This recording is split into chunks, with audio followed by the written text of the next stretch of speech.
నా మొహం అంత అసహ్యంగా ఉందా? వాడు పెళ్ళాంతో హనీమూన్ లో ఉండగా మిమ్మల్ని, పెళ్ళాంతో చెప్పు దెబ్బలు తింటున్నప్పుడు నన్ను పుట్టించాడు. అది నా కర్మ. వస్తున్నా.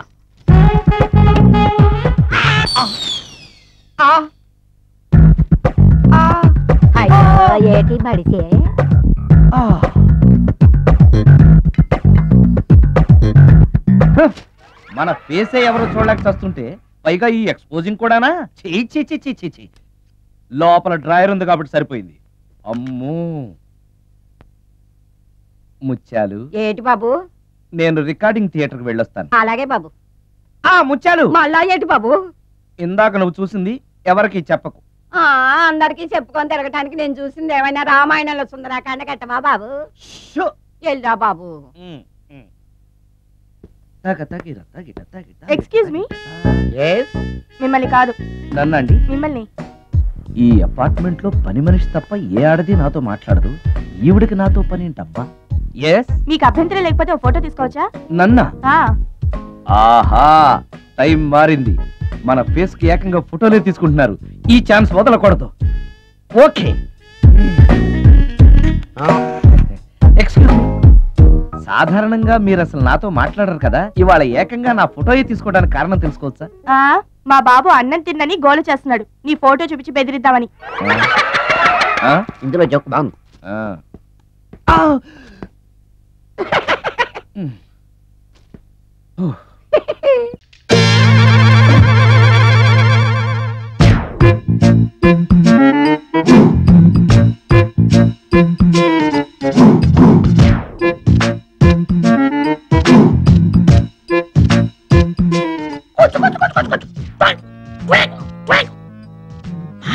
మొత్తం నిద్రలో ఉన్నాడు.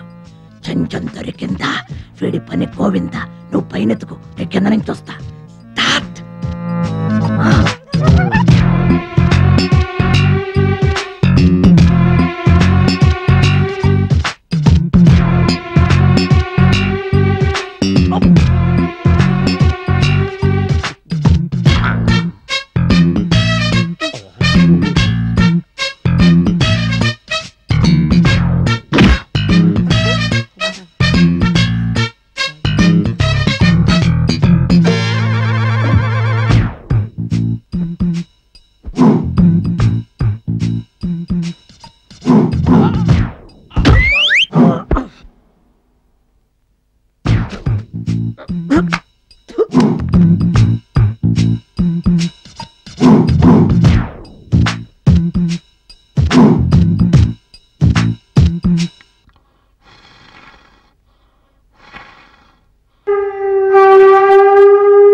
చచ్చిపోతాడు. వదిలే.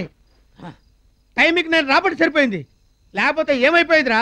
రే కోకిల్ గారు. ఏంటి ఇది? మీ దొంగ గారికి ఇవ్వండి. ఏంటి? మీ దొంగడిది. అదే మరి, నా దొంగ నీ దొంగ వేరువేరుగా ఉంటారా? ఏదో నిన్ను రక్షించిపోదాకా వస్తే నీ తోచినట్టు మాట్లాడతావు. నీ చావు నువ్వు చావు. అందాల మేఘమాల, ఇవాళ గ్లాస్ లో చెంచా వేసి తీరతాను. పడుతుందో పడదు. బొమ్మ బురస వేసి చూస్తే పడుతుంది. ఇదిగో పడాలి మరి.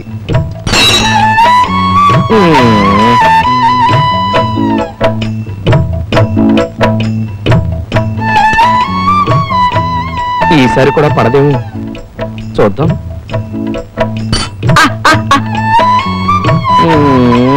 రాజు, కాలేజీకి టైం అవుతుంటే చిన్నపిల్లల ఈ ఆటలు ఏమిట్రా? అంత తేలిగ్గా కొట్టిపారేకమ్మా, ఇది నా ఆశయం. ఇదా? ఇదే ఆశయం రా? చెంచా ఆశయం. చెంచా ఆశయం ఏమిట్రా నీ మొహం? అవునమ్మా, ఆఫ్టర్ ఆల్ చెంచాని గ్లాసులో పడేలా కొట్టలేని వాడిని జీవితంలో ఏం సాధిస్తాను చెప్పు, అందుకే ఇది ప్రాక్టీస్ చేస్తున్నాను. అయ్యో కర్మ. ఇన్నిసార్లు వేసిన పడవా అమ్మా, ఈసారి ఎందుకు పడవ నేను చూస్తాను.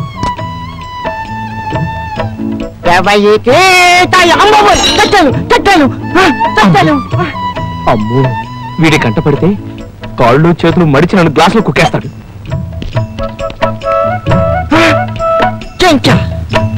ఇది ఎవరో కావాలని చేసిన పని, వీడి పని చెప్తాను.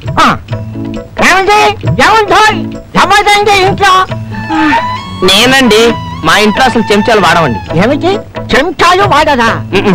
అవును, నేను చెంచా గురించి చెప్పకుండా నువ్వే చెప్తున్నావంటే ఈ పని ఖచ్చితంగా నువ్వే చేసి ఉంటావా? అబ్బే లేదండి, నేను అసలు చెంచా మొహమే ఎప్పుడూ చూడలేదండి. ఆ మాటకు వస్తే మా తాతయ్య గారండి చెంచా కణతకి తగిలి ప్రాణం పోయిందండి. ఏంటి చెంచా కలతకి తగిలి ప్రాణం పోయిందా? అమ్మో, ఇంకా నయ్యం, అది నా గుండెకి తగిలింది కానీ కలతకి తగలలేదు, బతికిపోయాను. అది సరే, ఈ చెంచా నా గుండె మీదకి ఎవరు సిరుంటారంటావు? కాకి పడేసి ఉంటుంది. ఓహో, అయ్యి ఉండొచ్చు. థ్యాంక్స్, మళ్ళీ వెళ్ళి వస్తాను.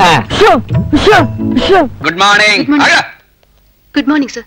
Good morning sir. ఇప్పుడు టైం ఎంత అయింది? సారీ సార్, ఒక 10 నిమిషాలు లేట్ అయింది, బస్ దొరకలేదు సార్. నాకు నేను మగాడిని, షాపు టైం కంటే 5 నిమిషాల ముందు. మగాడి కొంపలో 1,00,000 పనులుంటాయి, అన్ని సరి చూసుకు రావాలి. మీ ఆడవాళ్ళకి ఏ పనులుంటాయి? త్వరగా రావచ్చుగా. అదేమిటి సార్, నిజానికి మాకే ఇళ్లలో పనులు ఎక్కువ ఉంటాయి సార్. మీకే ఉంటాయమ్మా, ఏముంటాయి? రోజు మళ్ళా మీరు గంటాలు చేసుకోవాలా ఏమన్నానా? చీర సింగారు ఎత్తుకోవటం, పౌడర్ రాసుకోవటం, గోళ్ళకి రంగులు వేసుకోవటం, ఇవేగా మీ పనులు. నన్ను చూడండి, రోజు నా పనులు నేను చేసుకుని ఇంట్లో వంట కూడా వండి పెట్టి no no no no no no ఇక నుంచి ఆలస్యంగా వస్తే ఒప్పుకొని నేను. వెళ్ళండి, వెళ్ళి పనులు చూసుకోండి, పండి పండి. Good morning sir. Good morning. కోసం 555 ప్యాకెట్ తెచ్చాను సార్. వెరీ గుడ్, వెళ్ళి పని చూసుకోవా గురునాథం. సార్, ఆయన మాకన్నా ఆలస్యంగా వచ్చాడు, మీరు ఆయన ఒక్క మాటైనా అనలేదు. అతనికి ఏమమ్మా, మగ మహారాజు, ఏవో పనులు ఉండటం చేత పాపం ఆలస్యం అయిపోయి ఉంటుంది. నన్ను ఇలా క్లాస్ ఎగ్జామిన్ చేస్తే ఒప్పుకో నేను. పని చూసుకో. అబ్బా, ఇప్పుడు నాకు చాలా ఆనందంగా ఉందండి. ఆడి చేతికి కోడి దొరికినందుకు కాదండి, మీ గడ్డ నా చేతికి చిక్కినందుకు. ఎప్పుడు సవరం చేస్తానన్నా ఢిల్లీలో చేయించుకుంటానని వారు. ఇప్పుడు ఎంపీ పదవే సవరం అయిపోయింది. ఎక్కడికి పోతుందిరా పదవి? మళ్ళీ నా చేతికి వస్తుంది చూడు. ఏటండి వచ్చేది? బొత్స భలేవరేనండి. పక్క రోజు కల్లా మొలుచుకొచ్చేయడానికి పోయింది గడ్డం కాదండి, పదవి. ఒక్కసారి కటింగ్ అయిందనుకోండి, ఇంతే సంగతులు. రే గోవిందు, కోడిని కోయకుండా వెళ్ళిపోతున్నావే? ఇక నుంచి ఇట్టాడి పనులు చేయదలుచుకోలేదండి. ఏ ఎందుకని? అదేనండి, ఎంపీ పిఠాపురం సింహాద్రి గారు నాకు సొయాన బామ్మరిది కదండి, స్టేటస్ పడిపోద్ది. కాదు మరి, ఇదిగోండి ఎర్రగొందం కూడా ఉన్నాడు కదా, కత్తికి తుప్పెట్టేస్తుంది, చేతికి పని లేకుండా పోతుందని ఏడుస్తున్నాడు. ఇటు చేత గోయించుకోండి. ఎరైటీగా ఉంటుంది, మీసాలు తీసేద్దాం ఏంటండి? ఏయ్, వాటిని తాకావంటే నీ ప్రాణాలు నేను తీసేస్తాను.